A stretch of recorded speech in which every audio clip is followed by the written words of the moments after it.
Salam sejahtera saya ucapkan. Perkenalkan, saya Erlin Joana dari SMP Negeri 4 Balikpapan, kelas 811. Yang terhormat Bapak Ibu Dewan Juri, yang terhormat seluruh panitia penyelenggara lomba, serta generasi muda Indonesia yang saya banggakan. Assalamualaikum warahmatullahi wabarakatuh. Shalom, Om Swastiastu, Namo Buddhaya, dan salam kebajikan. Mari kita panjatkan puji dan syukur kepada Tuhan Yang Maha Kuasa, karena kita masih diberi kesempatan untuk bernafas dalam era yang serba canggih ini.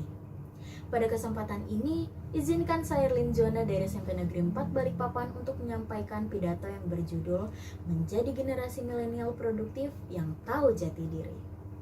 Generasi muda Indonesia yang bersemangat. Generasi sendiri merupakan akibat fenomena sosial yang memiliki beberapa kesamaan, seperti umur, pola pengalaman, dan pola pemikiran. Individu akan digolongkan menjadi generasi sama jika memiliki persamaan di tahun kelahiran dengan kurun waktu 20 tahun. Lalu bagaimana dengan generasi milenial yang menjadi tema kita hari ini? Menurut Lison pada tahun 2004 dan Putra 2019, generasi milenial merupakan generasi yang bertumbuh dan berkembang pada saat internet booming. Generasi ini sangat familiar dengan penggunaan teknologi seperti handphone, komputer, laptop, maupun internet. Generasi milenial juga merupakan generasi pertama yang dapat disebut sebagai digital native. Karena generasi milenial adalah salah satu generasi yang selalu bersikap perseptif ketika menghadapi sesuatu. Mereka selalu terbuka akan inovasi, itu sebabnya mereka cepat beradaptasi dengan dunia digital. Generasi muda Indonesia yang berbahagia. Kita sebagai generasi milenial memang dinilai sebagai generasi yang memiliki sikap, nilai, dan ciri khas tersendiri. Tidak heran saat ini banyak perusahaan-perusahaan startup yang maju di bawah kepemimpinan generasi milenial. Bagaimana seorang generasi milenial dapat memimpin perusahaan startup? Sebelum sampai memimpin sebuah perusahaan startup, ada hal yang perlu kita bangun di masa muda kita saat kita masih duduk di bangku sekolah. Seperti judul yang saya utarakan tadi, perlu kita mengetahui jati diri kita. Apa yang kita inginkan, apa yang perlu kita lakukan untuk mencapai hal yang kita inginkan. Generasi muda Indonesia yang penuh energi positif. Penting bagi usia kita untuk sudah menentukan tujuan hidup kita, memiliki cita-cita yang ingin kita capai, sehingga kita bisa menentukan hal yang kita ingin lakukan ke depannya. Dengan dapat menentukan hal-hal yang akan kita lakukan, tentunya apa yang kita lakukan akan menjadi lebih terarah. Kita pun menjadi lebih produktif. Namun, nyatanya kita sebagai generasi milenial lebih suka diberi kebebasan terhadap role apa yang diinginkan. Kita tidak ingin adanya kekangan terhadap aturan-aturan. Apakah ini hal buruk?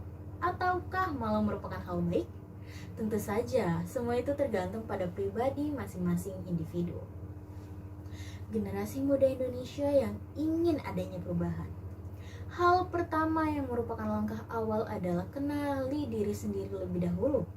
Kemudian sebagai pelajar kita perlu mengetahui mata pelajaran yang kita sukai dan cita-cita yang kita inginkan. Tentunya kita juga perlu koneksi internet untuk melebarkan pengetahuan kita mengenai jenis-jenis pekerjaan berdasarkan mata pelajaran kesukaan dan cita-cita. Lalu, apakah mungkin bagi kita untuk membuka lapangan kerja atau bahkan startup? Sebagai generasi milenial yang tidak suka dikekang, tentunya kita menyukai flexible work time.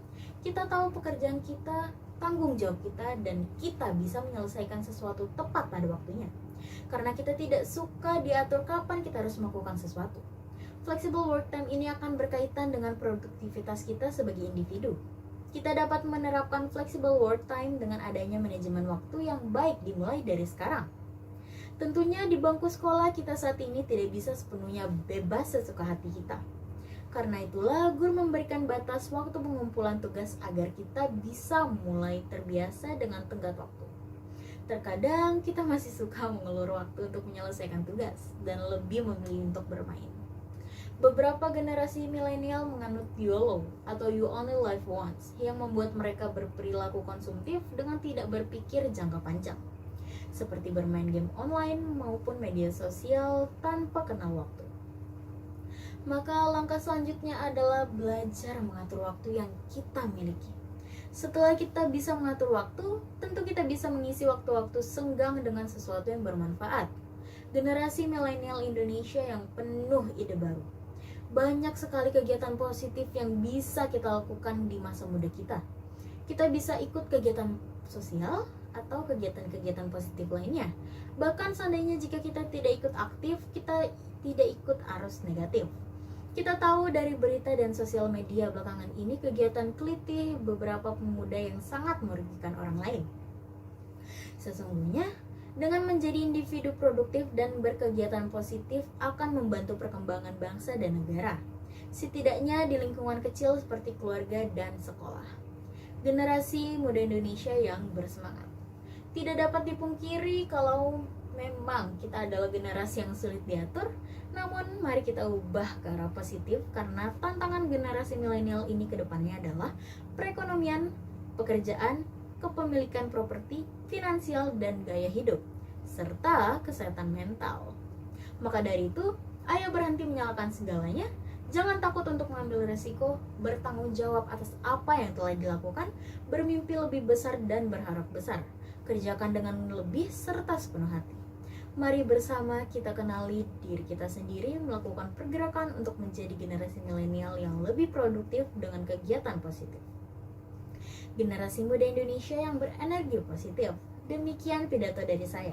Mohon maaf jika ada salah kata yang terucap. Terima kasih pula terhadap perhatian yang sudah diberikan. Wassalamualaikum warahmatullahi wabarakatuh. Shalom, Om Swastiastu, Namo Buddhaya, dan salam kebajikan.